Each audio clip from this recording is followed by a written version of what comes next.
Story time audio ബുക്സിലേക്ക് എല്ലാവർക്കും സ്വാഗതം. CV Nirmala എഴുതിയ മറുതീരം തേടി. രാവിലെ അഷ്ടമൂർത്തി വന്നപ്പോൾ നയോമിയും കൃഷ്ണമ്മയും തമ്മിൽ ഒരു വാഗ്വാദം നടന്നുകൊണ്ടിരിക്കുകയാണ്. അഷ്ടമൂർത്തി എന്താണ് കാര്യമെന്ന് തിരക്കി. നയോമി ആവലാതിപ്പെട്ടു. മുത്തച്ഛൻ്റെ അടുത്തൊന്ന് പോകാൻ പറഞ്ഞപ്പോൾ ആർക്കും മനസ്സില്ല. അമ്മ 2 ദിവസമായി വീട്ടിൽ വന്നിട്ട് പകരം നിൽക്കാൻ ആളില്ലാത്തതുകൊണ്ട് അമ്മ ഹോസ്പിറ്റലിൽ തന്നെ. അമ്മയ്ക്ക് കുളിക്കണ്ടേ, ഡ്രസ് മാറണ്ടേ, ഉറങ്ങണ്ടേ? അത് ശരിയാണല്ലോ. അഷ്ടമൂർത്തി കൃഷ്ണമ്മയെ നോക്കി. എനിക്ക് വല്ലവരും എണീക്കാൻ വയ്യാണ്ട് കിടക്കുന്നിടത്ത് പോയി മലവും എടുക്കേണ്ട ഗതികേട് വന്നിട്ടില്ല. കൃഷ്ണമ്മ വീറോടെ നിന്നു. അങ്ങനെ ഒരു ഗതികേട് വരുമ്പോൾ നിങ്ങളെ ആര് നോക്കും? നയോമി തർക്കിച്ചു. അതപ്പോഴല്ലേ ആരെങ്കിലും ഉണ്ടാവും. കൃഷ്ണമ്മ വിട്ടുകൊടുക്കുന്നില്ല. വലിയ വീറും വാശിയും കാണിക്കുന്നവർ വിചാരിക്കണം ഒരു തലകറക്കം വന്നാൽ മതി, പിന്നെ കിടന്ന കിടപ്പിന്ന് എണീറ്റെന്ന് വരില്ലാന്ന്. അപ്പോൾ സഹായിക്കാൻ ആളില്ലാതെ കണ്ണീരൊലിപ്പിച്ചുകൊണ്ട് കിടന്നാൽ മതിയോ? മുത്തശ്ശിക്കിപ്പോഴും നവയൗവനമൊന്നും അല്ലല്ലോ. വയസ്സ് 65 കഴിഞ്ഞില്ലേ. എൻ്റെ കാര്യം ഓർത്ത് നീ വിഷമിക്കണ്ട, ഞാനതെങ്ങനെയെങ്കിലും കൈകാര്യം ചെയ്തോളാം. കൃഷ്ണമ്മ ചെറുത്ത് നിന്നു. എന്നാൽ ഒരു കാര്യം ചെയ്യ്, ഉദയനങ്ങളും മുത്തശ്ശിയും കൂടെ ഇനി അങ്ങോട്ട് തനിയെ എവിടെയെങ്കിലും പോയി ജീവിച്ചോ. ഈ വീട്ടിൽ നിന്ന് എല്ലാം പാക്ക് ചെയ്തുകൊണ്ട് ഇറങ്ങിക്കോ, ഇന്ന് തന്നെ. കൃഷ്ണമ്മ ഞെട്ടിപ്പോയി. തൻ്റെ കൊച്ചുമകൾ തന്നെ ഈ വീട്ടിൽ നിന്ന് ഇറക്കി വിടുക? നിന്നെ വളർത്തി വലുതാക്കി ഇത്രടം വരെ എത്തിച്ചത് ആരാണെന്ന് നീ മറന്നോ? നിനക്ക് ഈ വീട് വാങ്ങി തന്നത് ആരാടി? ആ എന്നോടാണോ നീ ഇവിടെ നിന്ന് ഇറങ്ങിപ്പോണെന്ന് പറയുന്നേ? നന്ദി കെട്ടവളെ. നന്ദി ഒരാളോട് മാത്രം കാണിച്ചാൽ പോരല്ലോ. ഞാൻ എന്നെ ഇവിടെ എത്തിച്ച എല്ലാവരോടും കാണിക്കണ്ടേ? അപ്പോൾ ചില അഡ്ജസ്റ്റ്മെൻറ്റൊക്കെ വേണ്ടി വരും. അതിന് തയ്യാറല്ലാത്തവർ ചില നന്ദികേടൊക്കെ സഹിക്കേണ്ടി വരും. ഈ വീട്ടിൽ താമസിക്കുമ്പോൾ ഈ വീടിൻ്റെ ഭാഗമായിട്ട് താമസിക്കണം. അതിന് മനസ്സില്ലാത്തവർ ഇറങ്ങിപ്പോയിക്കൊള്ളണം. അപ്പോഴേക്കും അഷ്ടമൂർത്തി ഇടപെട്ടു. കുഞ്ഞേ, അവർ പ്രായം ചെന്നവരല്ലേ? അതെ, അപ്പോൾ കുറച്ച് പക്വതയും സഹിഷ്ണുതയും ഒക്കെ കാണിക്കണ്ടേ? ഇവർക്ക് ആരുടെയും സഹായം ആവശ്യമില്ലാത്ത പോലെയാണല്ലോ സംസാരിക്കുന്നേ. പക്ഷേ താമസിക്കണമെങ്കിൽ എൻ്റെ വീട് വേണം. വല്ലതും തിന്നണമെങ്കിൽ ഞാൻ ജോലി ചെയ്ത് ഭക്ഷണം കൊടുക്കണം. ഞാൻ ഇവരുടെ ഫിക്സഡ് ഡിപ്പോസിറ്റാണോ? ആ മട്ടിലാണല്ലോ ഇവർ ഡിമാൻഡ് പറയുന്നേ. എന്നെ വളർത്തി വലുതാക്കിയെങ്കിൽ ഇവരതിന് കടപ്പെട്ടവരായിരുന്നു. ഇല്ലെങ്കിൽ ഏതെങ്കിലും കുപ്പത്തൊട്ടിയിൽ വലിച്ചെറിഞ്ഞേനെ, അതല്ലെങ്കിൽ അമ്മ തൊട്ടിലിൽ ഉപേക്ഷിച്ചേനെ. അപ്പോൾ ഇവരെന്നെ വളർത്തിയതിന് ന്യായമായ കാരണമുണ്ട്. ആ കടം വീട്ടാൻ ഞാൻ തയ്യാറാ. പക്ഷേ ആ മനുഷ്യത്വം അവരും കാണിക്കണം. ഇത് സിതാര തന്നെ. അഷ്ടമൂർത്തിക്ക് ഒരു സംശയവുമില്ല. കാരണം കൃഷ്ണമ്മ അന്തം വിട്ട് നിൽക്കുകയാണ്. അവർക്ക് ഇങ്ങനെയൊരു നയോമിയെ പരിചയമില്ല. ഇത്രയും നീതിബോധമുള്ള, യുക്തിയുള്ള, ഇത്രയും കാര്യവിവരമുള്ള, ഇത്രയും സാമൂഹിക പ്രതിബദ്ധതയുള്ള ഒരു നയോമിയെ അല്ല അവർ വളർത്തിക്കൊണ്ടു വന്നത്. അവളെ ഇതൊന്നുമല്ല പരിശീലിപ്പിച്ചത്. ആ നയോമിക്ക് ഇങ്ങനെ ചിന്തിക്കാൻ പോലുമുള്ള പ്രാപ്തി ഉണ്ടായിരുന്നില്ല. ആ നയോമി അവരുടെ സ്റ്റഡി ക്ലാസ്സിനൊത്തവണ്ണം വളർന്നവളും അവരുടെ ആഗ്രഹങ്ങൾക്കൊത്ത് പെരുമാറുന്നവളും സുദൃഢമായൊരു വ്യക്തിബോധം ഇല്ലാത്തവളുമായിരുന്നു. പക്ഷേ ഇവൾ അങ്ങനെയല്ല. ഇവളെ വളർത്തിയത് മരിയ നെറ്റോ ആണ്. ഇവളുടെ സ്വഭാവ വൈശിഷ്ട്യങ്ങൾക്ക് പൊട്ടിമുളയ്ക്കാൻ അനുകൂലമായ അന്തരീക്ഷമുണ്ടായിരുന്നു. ഇവളുടെ സവിശേഷ വ്യക്തിത്വത്തിന് വളരാൻ വേണ്ടത്ര വെള്ളവും വളവും ഊറ്റിക്കൊടുത്തത് മരിയ നെറ്റോവും കുടുംബവും മാത്രമല്ല, അവർ വളർന്ന ഏന്തിയാർ എന്ന പ്രദേശത്തെ സാമൂഹിക അന്തരീക്ഷവും അവളെ പഠിപ്പിച്ച സ്കൂളും പ്രധാന പങ്ക് വഹിച്ചിട്ടുണ്ട്. നീ തന്നെ എന്നോടിത് പറയണം. കൃഷ്ണമ്മ കരഞ്ഞുകൊണ്ട് ശക്തിയായി നെഞ്ചത്ത് ഒന്നലച്ചു. നിനക്ക് ഒരു നേരത്തെ ആഹാരം തരാൻ വേണ്ടി ഞാൻ പട്ടിണി കിടന്നിട്ടുണ്ട്. അത് വേണ്ടായിരുന്നു, നയോമി കൂസലില്ലാതെ പറഞ്ഞു. എന്നെ കൂടി ആ പട്ടിണി അനുഭവിപ്പിച്ചാൽ മതിയായിരുന്നു. നിങ്ങൾ പട്ടിണി കിടന്ന് വളർത്തിയിട്ട് ഞാൻ എവിടെ എത്തി? ഇല്ല. ഞാനൊരു നല്ല ഭാര്യയായോ? ഇല്ല. ഞാനൊരു മാതൃകാ വനിതയായോ? അതുമില്ല. ഞാൻ ആകെ ഒന്നേ ആയുള്ളൂ. നിങ്ങൾക്ക് വളയ്ക്കാനും തിരിക്കാനും പറ്റുന്ന ഒരു സ്റ്റിയറിങ്, നിങ്ങളുടെ ആഗ്രഹത്തിനൊത്ത് പ്രവർത്തിക്കുന്ന വെറും ഉപകരണം. നീയൊരു നടിയായതും സിനിമയിലെ നായികയായതും ആരുടെ മിടുക്കുകൊണ്ടാ? എനിക്ക് പകരം അഭിനയിച്ചത് മുത്തശ്ശിയല്ലല്ലോ. ആണോ? എന്നെ നടിയാക്കിയത് എൻ്റെ ഭർത്താവാ. എന്നിട്ട് ആ മനുഷ്യനോട് നന്ദി കാണിക്കാൻ നിങ്ങൾ സമ്മതിച്ചോ? ഇല്ല. ഒരു നല്ല അമ്മയാകാൻ സമ്മതിച്ചോ? ഇല്ല. സിനിമയിലെ നായികയാക്കാൻ വേണ്ടി നിങ്ങൾ എന്നെ എത്ര പേരുടെ കിടപ്പറയിലെത്തിച്ചു. ഇപ്പോൾ മുഖം മഞ്ഞളിച്ചിട്ട് കാര്യമില്ല. ഞാനൊരു ഭാര്യയും അമ്മയും ആയിരിക്കെ നിങ്ങൾ പണത്തിനു വേണ്ടി ഗൗതമിൻ്റെ മുമ്പിൽ പ്രേമം അഭിനയിപ്പിച്ചില്ലേ? അവൻ്റെ കിടക്കയിലോട്ടും എന്നെ തള്ളിവിട്ടില്ലേ? അവസാനം ആരൊക്കെയോ എന്നെ തട്ടിക്കൊണ്ടുപോയി. എത്രയോ ദിവസം പീഡിപ്പിച്ച് എൻ്റെ ഓർമ്മയും നശിപ്പിച്ചതിൻ്റെ ഉത്തരവാദിത്തം ആർക്കാ? എന്നെ തെറ്റായ രീതിയിൽ വളർത്തിയ നിങ്ങൾക്ക് തന്നെ. അപ്പോൾ ഞങ്ങൾ നിന്നെ വളർത്തിയതാ നിന്നോട് ചെയ്ത ഏറ്റവും വലിയ തെറ്റ് അല്ലേടി?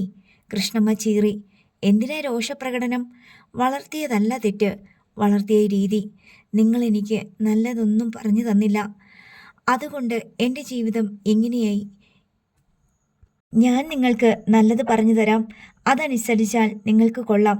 കൃഷ്ണമ്മ വെട്ടിത്തിരിഞ്ഞ് മുറിയിലേക്ക് കയറിപ്പോയി. ഇത്രയൊക്കെ കടത്തി പറയണോ? അഷ്ടമൂർത്തി നയൂമിയോട് ചോദിച്ചു. പറയാതെ ഞാൻ കുറേ ശ്രമിച്ചു നോക്കിയതാ അങ്കിളെ. അവർ പറയിപ്പിച്ചേ അടങ്ങൂ. അവർ പിണങ്ങിപ്പോവുക. എവിടുന്ന് പോയിട്ട് എന്ത് ചെയ്യാനാ? നയൂമിയുടെ അനുമാനം കൃത്യമായിരുന്നു. അരമണിക്കൂറിനകം ഉദയഭാനു ഹോസ്പിറ്റലിൽ പോകാൻ തയ്യാറായി നയൂമിയെ സമീപിച്ചു. ഞാൻ പോയാൽ മതിയോ? അയാൾ ചോദിച്ചു. തിരിച്ചു പോണം. തല കുലുക്കി സമ്മതിച്ചു. അല്പസമയത്തിനുള്ളിൽ കൃഷ്ണമ്മയും ഉദയഭാനുവും കൂടി ഹോസ്പിറ്റലിലേക്ക് പോയി. അങ്കിളെ, ചായ വേണ്ടേ? നയൂമി ചോദിച്ചു. നീ ഇവിടെ ഇരിക്കെ, എനിക്ക് സംസാരിക്കാനുണ്ട്. ഞാനിപ്പോൾ തന്നെ അങ്കിളിന് ചായ കൊണ്ടുവരാം. അവൾ കിച്ചണിൽ ചെന്നപ്പോൾ സുജിത ചായ എടുക്കുന്നുണ്ടായിരുന്നു. നയൂമി അത് കപ്പുകളിൽ പകർന്നു. നീ എന്നെ നോക്കണ്ട കേട്ടോ. വിശക്കുമ്പോൾ കഴിച്ചോളണം. അനിലേട്ടനും മിന്നുമോൾക്കും വേണ്ട സമയത്ത് ഭക്ഷണവും മരുന്നും കൊടുക്കണം. ഞാനിങ്ങനെ ഒരിടത്തും ഇരിപ്പുറയ്ക്കാണ്ട് പാഞ്ഞു നടക്കുവല്ലേ.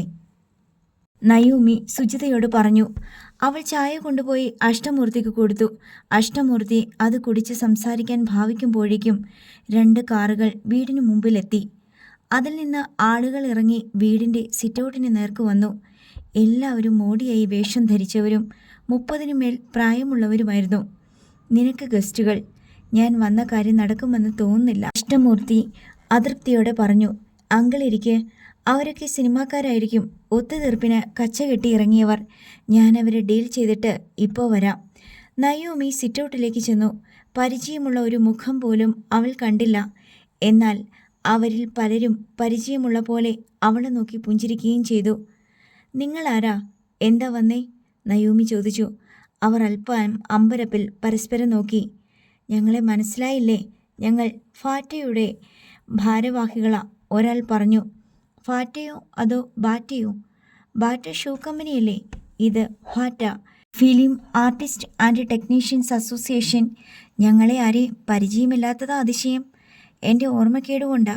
എൻ്റെ മെമ്മറി മുഴുവൻ നഷ്ടപ്പെട്ടു പോയായിരുന്നല്ലോ. കയറിയിരിക്കുന്നോ? ഒഴിവാക്കാൻ ആഗ്രഹിച്ചുകൊണ്ടാണ് നയൂമി പറഞ്ഞത്. പക്ഷേ ഇരിക്കാം, ഇരിക്കണം, ഇരുന്ന് സംസാരിക്കണം, അതിനുവേണ്ടിയാണ് ഞങ്ങൾ വന്നത് എന്ന് പറഞ്ഞുകൊണ്ട് സംഘനേതാവെന്ന് തോന്നിച്ച ആൾ അകത്തേക്ക് കയറാൻ ഭാവിച്ചു. ഞാൻ അല്പം ബിസിയായിരുന്നു. എന്നെ കാണാൻ വന്ന ഒരാളുമായി സംസാരിച്ചുകൊണ്ടിരിക്കുക. ചിലപ്പോൾ ഞങ്ങൾ പുറത്തു പോയേക്കും, നയൂമി പറഞ്ഞു. അതോടെ അകത്തേക്ക് കയറാൻ ഭാവിച്ച ആൾ പിൻവലിഞ്ഞു. പോയിട്ട് തിരിച്ച് എപ്പോൾ വരും? അറിയില്ല. ചിലപ്പോൾ ഇന്ന് തിരിച്ചെത്തിയെന്നും വരില്ല. മിനിഞ്ഞാന്ന് പോയിട്ട് ഇന്നലെയാണ് തിരിച്ചെത്താൻ പറ്റിയത്. ഷൂട്ടിംഗ് ആണോ? അല്ല, ഡിസ്കഷൻ. ഇങ്ങനത്തെ ഡിസ്കഷൻ ഞങ്ങൾ കുറേ കണ്ടിട്ടുണ്ടെന്ന മട്ടിൽ അവർ പരസ്പരം നോക്കി. വന്ന കാര്യം പെട്ടെന്ന് പറയാവുന്നതാണെങ്കിൽ 5 മിനിറ്റ് എടുക്കാം.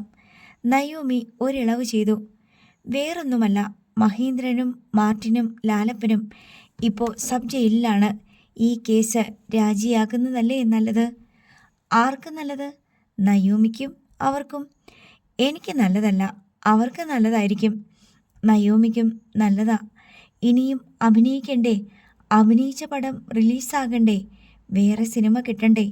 എനിക്കിതൊന്നും വേണമെന്നില്ല. പടം റിലീസാകണ്ട, അഭിനയിക്കണ്ട, സിനിമയും വേണ്ട. എന്നാലോ? വീണ്ടും ഫാറ്റക്കാർ പരസ്പരം നോക്കി.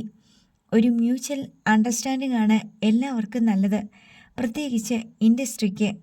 ഇപ്പോൾ തന്നെ ധാരാളം ദുഷ്പേര് കേട്ട് കഴിഞ്ഞു. നമ്മുടെ തന്നെ വിലയാ ഇടിഞ്ഞു പോകുന്നേ. എൻ്റെ വിലയൊക്കെ ഇടിഞ്ഞു പോയതാ, ഇനി ഇടിയാനൊന്നുമില്ല. നയൂമി തൻ്റെ നിലപാടിൽ ഉറപ്പിച്ചു. എന്തിനാ പല്ലിട കുത്തി മണപ്പിക്കുന്നേ? നമ്മുടെ പ്രശ്നങ്ങൾ നമ്മുടെ സംഘടനയ്ക്കുള്ളിൽ പറഞ്ഞു തീർത്താ പോരെ? സംഘടന ആരുടെ പക്ഷമാ? അനീതി കാണിച്ചത് പുരുഷനും നീതി കിട്ടേണ്ടത് പെണ്ണിനുമാണെങ്കിൽ ആരുടെ പക്ഷത്ത് നിൽക്കും സംഘടന? നീതിയുടെ പക്ഷത്ത്. സംശയമെന്താ? എന്നിട്ട് എനിക്ക് വേണ്ടി സംസാരിക്കാൻ ആരെയും കണ്ടില്ലല്ലോ.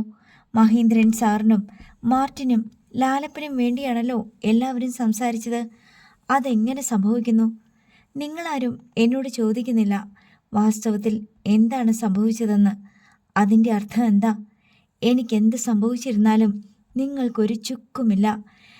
കുറ്റവാളി നിങ്ങളിലൊരാളായതുകൊണ്ട് അയാളെ രക്ഷിക്കണം. ഒരിക്കലും സംഘടനയുടെ നിലപാട് അങ്ങനെയല്ല. എല്ലാം നയോമിയുടെ തെറ്റിദ്ധാരണയാണ്.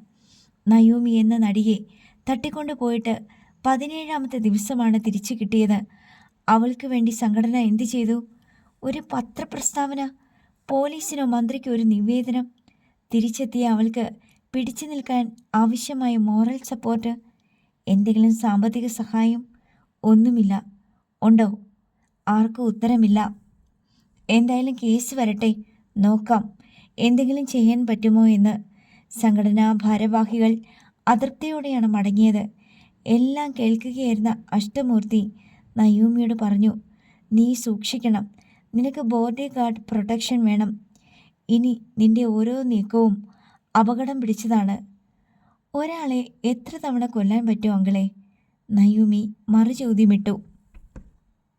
അഷ്ടമൂർത്തി താൻ വന്ന കാര്യം മുഖവരിയൊന്നും കൂടാതെ നയോമിയുടെ മുന്നിൽ അവതരിപ്പിച്ചത് ഇപ്രകാരമായിരുന്നു. സിതാരയുടെ മരണം എങ്ങനെ സംഭവിച്ചെന്ന് ആർക്കും വലിയ ഗ്രാഹ്യമൊന്നുമില്ല. അസ്വാഭാവിക മരണം എന്ന നിലയിലാണ് പോലീസ് ആദ്യം കേസെടുത്തത്. പോസ്റ്റ്മോർട്ടം റിപ്പോർട്ട് വന്നപ്പോൾ പോലീസിന് മനസ്സിലായി കൊലപാതകം തന്നെയാണെന്ന്. പക്ഷേ ആര് കൊലപ്പെടുത്തി, എന്തിനു കൊന്നു, എവിടെ വെച്ച് കൊന്നു എന്നതിനൊന്നും യാതൊരു തെളിവും ഇതുവരെ പോലീസിന് കണ്ടെത്താൻ കഴിഞ്ഞിട്ടില്ല. ദിവസങ്ങളോളം ലൈംഗികമായി പീഡിപ്പിക്കപ്പെട്ടിരുന്നു എന്ന കാര്യം പോസ്റ്റ്മോർട്ടം റിപ്പോർട്ടിൽ വളരെ വ്യക്തമായി രേഖപ്പെടുത്തിയിട്ടുണ്ട്. പക്ഷേ ആരൊക്കെയാണ് കുറ്റവാളികൾ എന്ന കാര്യത്തിൽ ഒരു ഊഹം പോലുമില്ല. കേസ് ഏറെക്കുറെ ഫ്രീസിംഗ് സ്റ്റേജിലാണ്. കാരണം അതേപ്പറ്റി അന്വേഷിക്കാൻ ആർക്കും ഉത്സാഹമില്ല. പരാതിക്കാരില്ല, ആക്ഷൻ കൗൺസിലില്ല, മീഡിയയ്ക്ക് മുന്നിൽ ഈ കേസ് എത്തിച്ച് ചർച്ച ചെയ്യിക്കാൻ ആളില്ല. കേസ് തെളിയിച്ചാൽ അതുകൊണ്ട് നേട്ടമുള്ള ആരുമില്ല. തെളിയിക്കാതിരുന്നാൽ വമ്പിച്ച നേട്ടമുള്ള പലരുമുണ്ട് താനും. നയോമിക്ക് കാര്യം മനസ്സിലായോ? അങ്കിൾ പറഞ്ഞത് മനസ്സിലായി. എന്നോടെന്തിനു പറയുന്നു എന്ന് മാത്രം മനസ്സിലാകുന്നില്ല. അതോ ഇന്ത്യയിൽ സിതാരയ്ക്ക് ഏറ്റവും അടുത്ത ബന്ധു ആരാണ്? നയോമി. സ്വന്തം കൂടപ്പിറപ്പല്ലേ? അത്രയും വലിയ റിലേഷൻഷിപ്പ് മറ്റാർക്കുണ്ട്? അപ്പോൾ നയോമി തന്നെ മുന്നിട്ടിറങ്ങണം സ്വന്തം സഹോദരിയുടെ മരണം അന്വേഷിക്കാൻ. അഷ്ടമൂർത്തി വിശദീകരിച്ചു. എൻ്റെ അച്ഛൻ്റെ മരണം അന്വേഷിക്കണമെന്ന അങ്കിൾ ആദ്യം പറഞ്ഞത്. അത്രത്തോളം തന്നെ പ്രാധാന്യമുള്ളതാണ് സിതാരയുടെ കൊലപാതകവും. 2 കൊലപാതകങ്ങൾക്കും പിറകിൽ ഒരേ സംഘമെന്ന കാര്യത്തിൽ എന്തെങ്കിലും സംശയമുണ്ടോ? ആയിരിക്കും. അവരുടെ ലക്ഷ്യം മഹാദേവൻ നമ്പ്യാരുടെ സ്വത്ത് കൈക്കലാക്കുക എന്നതാണ്. കാര്യത്തിൽ സംശയമുണ്ടോ? അത് ശരിയായിരിക്കും. അപ്പോൾ നമ്മളല്ലേ അത് കണ്ടുപിടിക്കേണ്ടത്? നമുക്കല്ലേ? അതായത് നയോമിക്കല്ലേ ആ സ്വത്ത് കിട്ടേണ്ടത്? നയോമിയുടെ അവകാശം നയോമി തെളിയിച്ചാലല്ലേ അത് കിട്ടൂ. അപ്പോൾ ആദ്യം നമ്മൾ ചെയ്യേണ്ടത് മഹാദേവൻ നമ്പ്യാരുടെയും സിതാരയുടെയും കൊലപാതകം ആരൊക്കെ ചേർന്ന് ആസൂത്രണം ചെയ്തു, എങ്ങനെ അത് നടപ്പാക്കി എന്നത് കണ്ടുപിടിക്കുക എന്നുള്ളതാണ്. അപ്പോൾ സ്വത്തുമോഹികളെല്ലാം അഴിക്കുള്ളിലാകും. പിന്നെയെല്ലാം എളുപ്പമാണ്. നയോമിയാണ് അനന്തരാവകാശി എന്ന് തെളിയിക്കാൻ DNA ടെസ്റ്റുണ്ട്, സാക്ഷികളുണ്ട്, ഉദയഭാനുവും നിന്റെ മുത്തശ്ശിയും. അങ്ങനെ നമ്മൾ പിടിമുറുക്കേണ്ടിടത്ത് ഉടനെ പിടിമുറുക്കിയേ പറ്റൂ. അങ്കിളെ, കടലിൽ മുങ്ങി തപ്പുന്നത് പോലെയല്ലേ നമ്മൾ സിതാരയുടെ മരണം അന്വേഷിക്കുന്നത്? ഒന്നാമത് കേരളത്തിലല്ല സംഭവം നടന്നത്, അങ്ങ് തമിഴ്നാട്ടിലാ. അതിൻ്റെ കേസ് ഫയൽ മുഴുവൻ തമിഴ്നാട് പോലീസിൻ്റെ കയ്യിലാണ്. മാത്രമല്ല അതിൻ്റെ പുറകിൽ പ്രവർത്തിച്ചിട്ടുള്ളത് വൻ തോക്കുകളാണെന്ന് അങ്കിൾ തന്നെയല്ലേ പറഞ്ഞത്? ഒന്ന് ഡൽഹിയിൽ സ്ഥിരതാമസമാക്കിയ ഒരു കേരള രാഷ്ട്രീയ നേതാവ്, പിന്നെ ചെന്നൈയിലും തൃപ്പൂണിത്തറയിലുമുള്ള ബന്ധുക്കൾ, പിന്നെ അവരുടെയൊക്കെ സ്വാധീന വലയത്തിലുള്ള പോലീസ്. എവിടെയെങ്കിലും നമുക്ക് നീതി കിട്ടുമോ? ഇത് വലിയൊരു ചാലഞ്ചാണ്. പട്ടും പരവതാനിയും വിരിച്ച് ആരും നമ്മളെ എതിരേൽക്കാൻ പോണില്ല. പല തടസ്സങ്ങൾ ഉണ്ടാകും. പലരും നിരുത്സാഹപ്പെടുത്തും. മഹാദേവൻ നമ്പ്യാരോട് നമ്മുടെ പോലീസും കോടതിയും രാഷ്ട്രീയക്കാരും മീഡിയയും കാണിച്ച നെറുകേട് കണ്ട് സഹിക്കാൻ പറ്റാഞ്ഞിട്ടാ ഞാൻ നിന്നെ തേടി വന്നത്. എനിക്ക് നമ്പ്യാരുമായി ബിസിനസ് മാത്രമേ ഉണ്ടായിരുന്നുള്ളൂ. നീ അങ്ങനെയല്ല, നമ്പ്യാരുടെ മകളാണ്. നീ വേണം മുൻകൈ എടുക്കാൻ. അഷ്ടമൂർത്തി അവൾക്ക് ഊർജം പകരാൻ ശ്രമിച്ചു. അത് ഞാൻ സമ്മതിച്ചല്ലോ അങ്കിളെ. പക്ഷേ സിതാരയുടെ മരണം കൂടി അന്വേഷിക്കണമെന്ന് പറഞ്ഞാൽ നമ്മൾ എവിടെ പോകും? തമിഴ്നാട്ടിൽ എവിടെയോ നടന്ന കൊലപാതകം.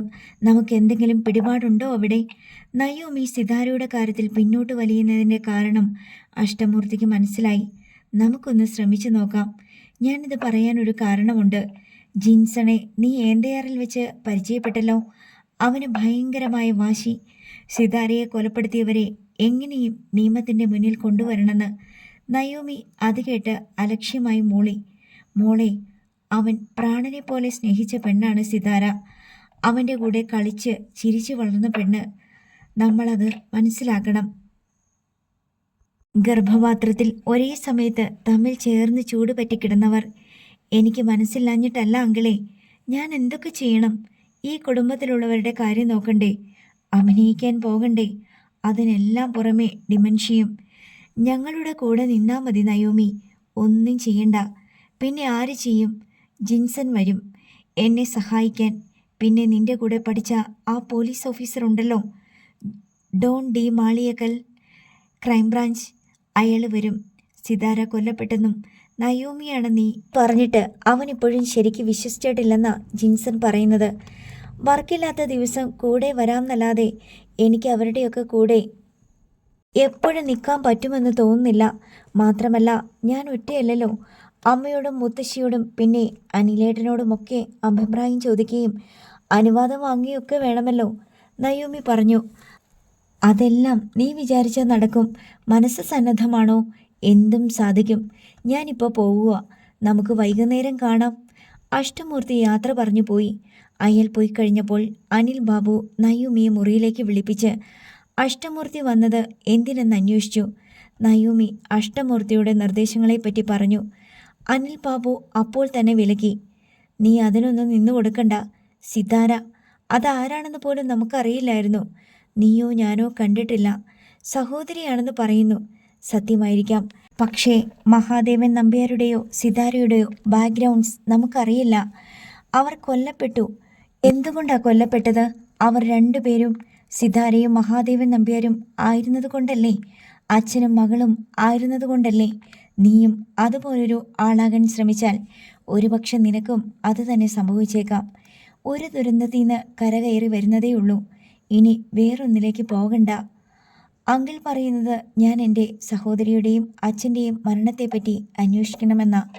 ഞാനല്ലാതെ വേറെ ആരുമില്ല. നീയും അതിൽ പെട്ടുപോയ ആരന്വേഷിക്കും നിന്നെ? നിന്നെ ഒരു കൂട്ടർ തട്ടിക്കൊണ്ടു പോയപ്പോൾ ആരുണ്ടായിരുന്നു അന്വേഷിക്കാൻ? കൊലപാതകവും ചോരയും അടക്കുന്ന ഒരു ബാക്ക്ഗ്രൗണ്ടിലേക്ക് നീ പോകണ്ട. നയോമി മറുപടി പറയാതെ നിന്നു. അനിൽ ബാബു പിന്നെയും അവളെ കുറേ ഉപദേശിച്ചു. ഒടുവിൽ നയോമി പറഞ്ഞു, എനിക്കിതിലൊന്നും താല്പര്യമില്ല. പക്ഷേ ചില കാര്യങ്ങൾ കണ്ടില്ലെന്ന് വെക്കാൻ പറ്റില്ല. ചിലതൊക്കെ ചെയ്യാനുള്ള കടമയുമുണ്ട്. കർശനമായ ഒരാജ്ഞ കൊടുത്ത് നയോമിയെ അനുസരിപ്പിച്ചാലോ എന്ന് അനിൽ ബാബു ആലോചിച്ചു. പക്ഷേ അവൾ അനുസരിച്ചില്ലെങ്കിൽ തനിക്കത് ക്ഷീണമാകും. ഇനിയും നിന്നെ നഷ്ടപ്പെടാതിരിക്കാൻ വേണ്ടിയാ ഞാനിതൊക്കെ പറയുന്നേ. അനിൽ ബാബു അവിടം കൊണ്ട് സംഭാഷണം നിർത്തി. കുറേ കഴിഞ്ഞപ്പോൾ ഉദയഭാനു സൗദാമിനിയമ്മയുമായി വന്നു. അവരെ ഗേറ്റിനരികെ ഇറക്കിയ ശേഷം കാറുമായി തിരിച്ചുപോയി. തുടർച്ചയായി 3 ദിവസം ഹോസ്പിറ്റലിൽ നിൽക്കേണ്ടി വന്നതിനാൽ സൗദാമിനിയമ്മ ക്ഷീണിതയായിരുന്നു. നയോമിയോട് കുശല വർത്തമാനത്തിന് ചെന്നപ്പോൾ അവൾ പറഞ്ഞു, അമ്മയ്ക്ക് നല്ല ക്ഷീണമുണ്ട്, ഒന്ന് കുളിച്ചിട്ട് വിശ്രമിക്ക്. സൗദാമിനിയമ്മ അങ്ങനെ തന്നെ ചെയ്തു. നയോമിക്ക് പിന്നെയും സന്ദർശകർ വന്നു. പ്രൊഡ്യൂസർ വിജയാനന്ദായിരുന്നു അവരിലൊരാൾ. അടുത്ത ഷെഡ്യൂൾ ഷൂട്ടിംഗ് തുടങ്ങുന്ന തീയതിയും നയോമിയുടെ ഡേറ്റുകളും അറിയിച്ചിട്ട് അയാൾ പറഞ്ഞു, നമ്മുടെ സീരിയൽ ടെലികാസ്റ്റിന് കുറച്ച് ഡിലേ വന്നു. കൃത്യസമയത്ത് മ്യൂസിക് ചെയ്ത് കിട്ടിയില്ല. ചെയ്യാമെന്ന് പറഞ്ഞ മ്യൂസിക് ഡയറക്ടർമാരെല്ലാം അവസാന നിമിഷം കാലുവാരി വേറെ ചിലരെ സമീപിച്ചെങ്കിലും അവരാരും ചെയ്യാൻ തയ്യാറുമല്ല. അന്വേഷിച്ചപ്പോൾ മനസ്സിലായി അതിൻ്റെ എല്ലാം പുറകിൽ കളിച്ചിരിക്കുന്നത് മഹേന്ദ്രനാണെന്ന്. അതിനിപ്പോൾ ഞാൻ എന്താ ചെയ്യേണ്ടത്? മഹേന്ദ്രനുമായിട്ട് ഒരു കൺസൾട്ടേഷൻ. നിങ്ങൾ അഭിനയിക്കാൻ വിളിക്കുമ്പോൾ ഞാൻ വരുന്നില്ലേ? ഇനി നിങ്ങൾ പറയുന്ന ആളുകളുമായി ഞാൻ സന്ധ്യ സംഭാഷണം നടത്തുകയും കപ്പം കൊടുക്കുകയും വേണോ? നയോമിക്ക് നീരസമായി എന്ന് കണ്ടപ്പോൾ വിജയാനന്ദ് പിന്മാറി. വേണ്ട, ഞാൻ എൻ്റെ അഭിപ്രായം പറഞ്ഞെന്നേ ഉള്ളൂ. എൻ്റെ സീരിയലിന് മ്യൂസിക് ചെയ്യാൻ ആരും തയ്യാറായില്ലെങ്കിൽ ഞാൻ ഹോളിവുഡിൽ നിന്ന് സംഗീതം കൊണ്ടുവരും, വിജയാനന്ദ് പറഞ്ഞു. നയോമി അഭിനയിക്കേണ്ട തീയതികൾ ഒന്നും കൂടി ഓർമ്മപ്പെടുത്തിയ ശേഷമാണ് അയാൾ തിരിച്ചുപോയത്. വൈകുന്നേരമായപ്പോൾ അഷ്ടമൂർത്തി നയോമിയെ വിളിച്ചു. ജിൻസണും ജോൺ ടി മാളിയേക്കലും വന്നു ചേർന്നിട്ടുണ്ട്. ഞാൻ നയോമിയെ പിക്ക് ചെയ്യാൻ അങ്ങോട്ട് വരട്ടെ? എന്താ ഉദ്ദേശം? ഡിസ്കഷനാണോ അതോ യാത്രയാണോ മറ്റെന്തെങ്കിലും ആണോ? ആദ്യം നമുക്കൊരു പ്ലാനിങ് നടത്താം. ഇവിടെ ക്ലബിൽ ഒരു സ്യൂട്ട് റൂം എടുത്തിട്ടുണ്ട്. അല്ലെങ്കിൽ ഞാൻ താമസിക്കുന്ന ഹോട്ടൽ റൂമിലിരുന്ന് സംസാരിക്കാം. ശരി, ഞാൻ ഇവിടെ റെഡിയായിരിക്കാം. അങ്കിൾ വന്നാൽ മതി, നയോമി പറഞ്ഞു. ആശുപത്രിയിൽ നിന്ന് വന്ന് ഉറങ്ങുകയായിരുന്ന സൗദാമിനിയമ്മയെ അവൾ വിളിച്ചുണർത്തി. അമ്മ, എനിക്ക് പുറത്തു പോകേണ്ട അത്യാവശ്യമുണ്ട്. എനിക്ക് ഹോസ്പിറ്റലിൽ പോകണല്ലോ മോളെ. അപ്പോൾ ഇവിടെ ആരാ? അമ്മ ഇന്ന് പോകണ്ട. ഹോസ്പിറ്റലിൽ അങ്കിളും മുത്തശ്ശിയും ഉണ്ടോ? അവർ നോക്കിയാൽ ശരിയാവോ മോളെ? ഒരു ദിവസം അഡ്ജസ്റ്റ് ചെയ്യട്ടെ. എല്ലാത്തിനും നമ്മൾ തന്നെ വേണമെന്ന് നിർബന്ധം പിടിക്കരുത്. നമ്മളില്ലെങ്കിലും ഇവരൊക്കെ ജീവിക്കുമല്ലോ. നീ ഇന്നലെയും മിനിഞ്ഞാന്നും ഇവിടെ ഇല്ലായിരുന്നല്ലോ. ഇന്നും വീണ്ടും എങ്ങോട്ട് പോകുന്നു? നയോമി സിതാരയെക്കുറിച്ചും അഷ്ടമൂർത്തിയുടെ നിർദ്ദേശങ്ങളെക്കുറിച്ചും എല്ലാം പറഞ്ഞു. എല്ലാം കേട്ടിട്ട് സൗദാമിനിയമ്മ ആശങ്കാകുലയായി. വല്ലവരും പറയുന്നത് കേട്ടിട്ട് അവനവൻ്റെ ജീവനും ആയുസ്സും എവിടെങ്കിലും കൊണ്ടുപോയി പാഴാക്കി കളയരുത്. താൻ ചത്ത് മീൻ പിടിക്കരുതെന്ന പ്രമാണം. ഈ സിതാരയും അഷ്ടമൂർത്തിയും മരിയാനെറ്റോയും മഹാദേവൻ മുതലാളിയും ഒക്കെ എവിടെ ആയിരുന്നു? നമ്മൾ അതും കൂടി ചിന്തിക്കണം. ഞാൻ എന്തായാലും ചെല്ലാമെന്ന് സമ്മതിച്ചു പോയില്ലേ? പോയിട്ട് വരാം. ഇന്ന് വരുമോ? ഞാൻ ചെന്നിട്ട് വിളിക്കാം. നയോമി അഷ്ടമൂർത്തി വന്നാലുടൻ പോകാൻ ഒരുങ്ങി നിന്നു. അരമണിക്കൂറിനകം അഷ്ടമൂർത്തിയുടെ കാർ ഗേറ്റിലെത്തി. പിന്നിലേക്ക് നോക്കിയിട്ട് അഷ്ടമൂർത്തി ജിൻസനോടും ജോൺ ഡി മാളിയേക്കലിനോടുമായി പറഞ്ഞു, നിങ്ങൾ ഇറങ്ങണ്ട, കാറിലിരുന്നാൽ മതി. പിന്നെ മറ്റൊരു കാര്യം, അവൾ സിതാരയാണെന്ന് സ്വയം സമ്മതിക്കുന്നത് വരെ നമ്മുടെ പെരുമാറ്റം നയോമിയോടെന്ന പോലെയാണ്. അവൾക്കൊരു സംശയവും തോന്നരുത്. ജിൻസൺ തലയാട്ടി പുഞ്ചിരിച്ചു. അഷ്ടമൂർത്തി ഡോർ തുറന്ന് പുറത്തിറങ്ങുന്നു. നയോമി സിറ്റൗട്ടിൽ തയ്യാറായി നിൽക്കുന്നു. അഷ്ടമൂർത്തിയെ കണ്ടയുടനെ അവൾ കസേരയിലിരുന്ന ബാഗുമെടുത്ത് കാറിനടുത്തേക്ക് ചെന്നു. സൗദാമിനിയമ്മ സിറ്റൗട്ടിൽ വന്ന് നോക്കി നിന്നു. അടുത്ത ഭാഗം നാളെ.